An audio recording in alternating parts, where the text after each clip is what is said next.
Vamos dar sequência em nossos raciocínios. Nós estamos falando do apóstolo São Paulo.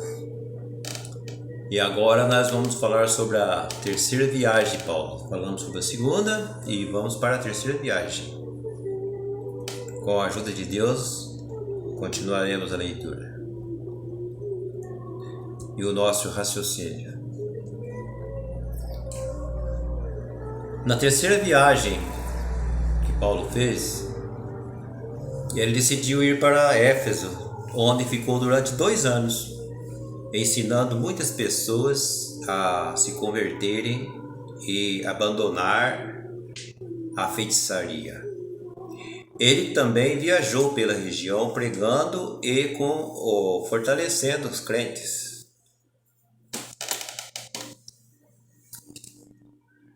Nós podemos acompanhar em Atos dos Apóstolos, no capítulo 19, no versículo 10 e 12. Depois ele decidiu ir para Jerusalém. A caminho de Jerusalém, Paulo foi avisado do perigo que o esperava. Nós podemos confirmar em Atos dos Apóstolos, capítulo 21, no versos 10 e 11. Os cristãos de Jerusalém ficaram muito encorajados com o sucesso de seu ministério, mas os judeus se revoltaram e tentaram matá-lo. Para o proteger, Paulo ficou preso pelos romanos durante 2 anos. Quando voltou a ser julgado, ele apelou para César para não cair na mão dos judeus. No caminho para o julgamento em Roma, o navio de Paulo naufragou, mas Deus garantiu a Paulo que nem ele nem ninguém no barco iria morrer. Nós vemos a passagem em Atos dos Apóstolos, no capítulo 27, versículo 24 e 25. Eles conseguiram se salvar na ilha de Malta, depois seguiram para Roma. Em Roma, Paulo teve permissão para ficar debaixo de prisão domiciliária, onde pregou abertamente durante 2 anos. A Bíblia não conta como correu o julgamento com César. Segundo a tradição, Paulo acabou sendo morto pelos romanos, alguns anos depois, deixando para trás um grande legado.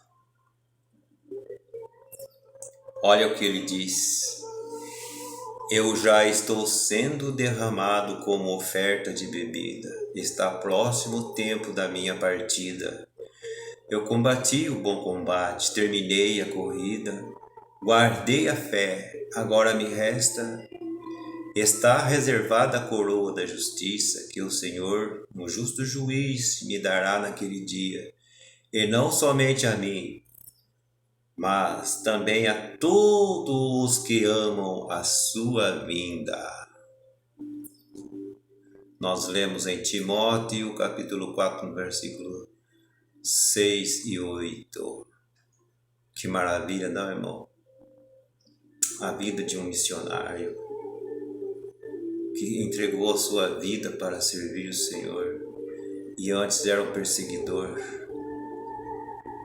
Os judeus não amavam tanto Paulo por ele ser perseguidor dos cristãos. E Paulo estava voltando para Jerusalém. Os próprios judeus que o amavam, que ele ensinava também nas sinagogas, agora queria matá-lo. Que amor é esse que os judeus tinham? Que amor que eles tinham? Não é? Vingativo e vingando por quê? Porque estava testemunhando de Jesus Cristo, sobre a salvação, sobre a ressurreição. Quem estava por trás de tudo isso, irmãos? Quem que estava por trás? Quem que estava nos judeus? Não é aquele que tentou a Eva? Aquele que fez Nimrod fazer a torre? Aquele que fez Caim matar Abel? E assim por diante, nós vemos as obras malignas. Quem que estava coordenando os judeus para matarem a Paulo? É Lúcifer. o nosso inimigo, o inimigo de Deus. Mas não temas ele não. Não tema não. Mais uma vez o Senhor diz: buscai o Senhor e o diabo fugirá de vós. Ele é covarde, traidor, ele é homicida, certo? O destino dele já está marcado. Por isso ele é furioso. Nós só temos que ter firmeza em nosso coração e andar firme com o Senhor. Não temais o diabo. Ele fugirá de vós, porque o que está contigo é muito maior do que ele. Amém? Paulo, apóstolo. Paulo, um exemplo para todos os cristãos. Paulo destaca-se como um homem que foi completamente transformado por Deus e que foi obediente ao seu chamado. Ele amava o Senhor acima de todas as coisas e se dispôs completamente ao serviço, em amor à causa do Evangelho. Por isso, o apóstolo Paulo é um modelo de fé, serviço e resiliência para todos os cristãos nos dias de hoje.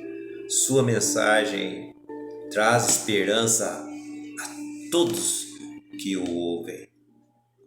Amém. Glória a Deus. Glória a Deus.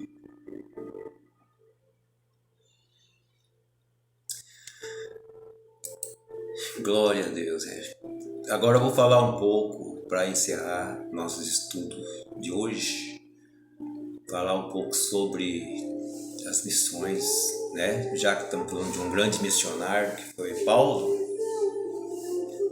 e tantos outros apóstolos, né? Vamos falar um pouco de missões. O que são missões?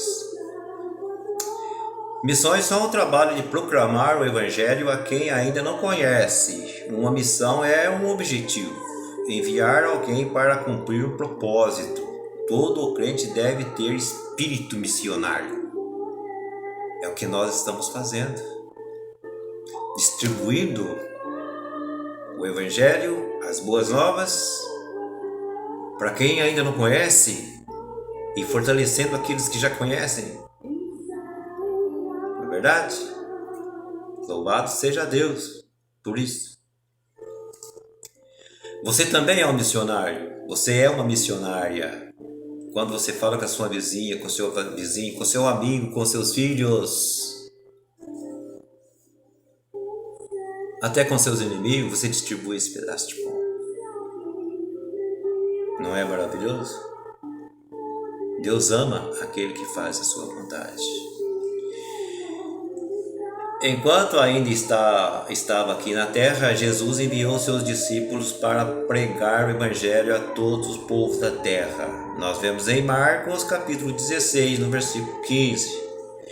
Essa é a grande missão da igreja, que continua até hoje. Todo crente recebe a missão de falar sobre o Evangelho a outras pessoas.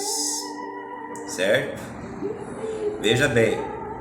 Essa é a grande missão da igreja. E quem que é a igreja?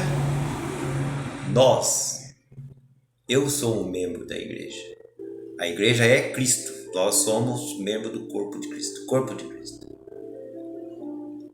Não é verdade? Então essa missão é para nós.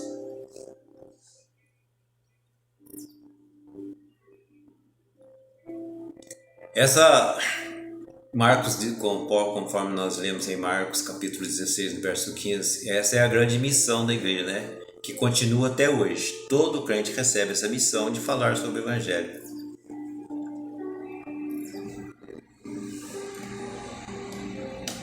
O que é um missionário? O missionário é uma pessoa enviada com o propósito de proclamar o Evangelho. De certa forma, todo crente é missionário, mas existem pessoas que são chamadas para trabalhar em lugares específicos. O missionário vai para onde Deus manda com o propósito de evangelizar. As missões são o trabalho de evangelização feito de forma intencional. Os missionários procuram maneira de levar o evangelho às pessoas do lugar onde estão. Eles aprendem a língua e a cultura do lugar para poder explicar o Evangelho de uma forma que os locais conseguem entender.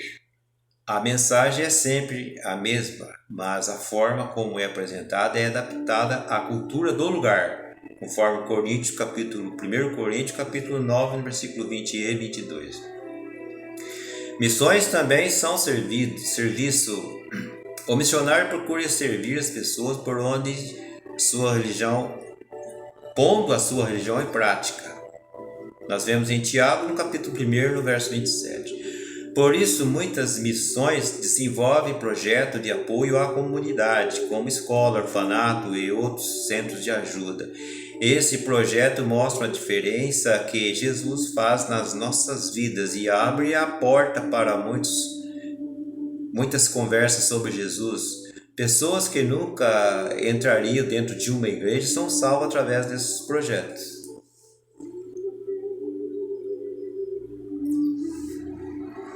Missionários na Bíblia, para nós encerrarmos esse estudo de hoje.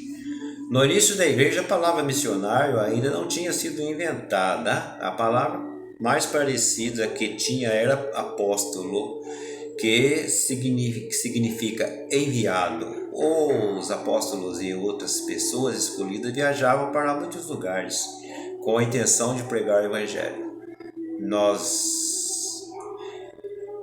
O trabalho missionário da igreja primitiva é organizado. As igrejas já estabelecidas enviavam pessoas para lugares onde o evangelho ainda não tinha chegado, ou para igrejas que precisavam de ajuda. Cada enviado conhecia sua missão e não competia com a missão dos outros, evitando confusão. Nós vemos isso aí em Gálatas, no capítulo 2, no verso 9.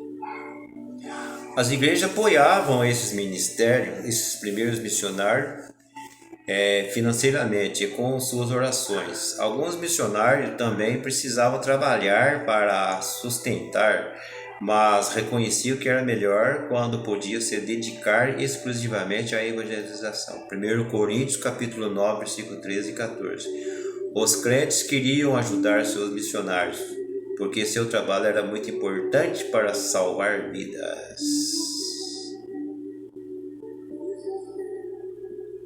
Foi útil o nosso estudo de hoje? Abriu nossa mente mais um pouquinho? Louvado seja Deus em nosso Senhor Jesus Cristo, para sempre seja louvado. Que a paz de Deus, a sua graça, a sua misericórdia e a sabedoria do Espírito Santo esteja em cada coração, nesse dia de hoje, amanhã e para sempre. Amém. Deus abençoe a todos.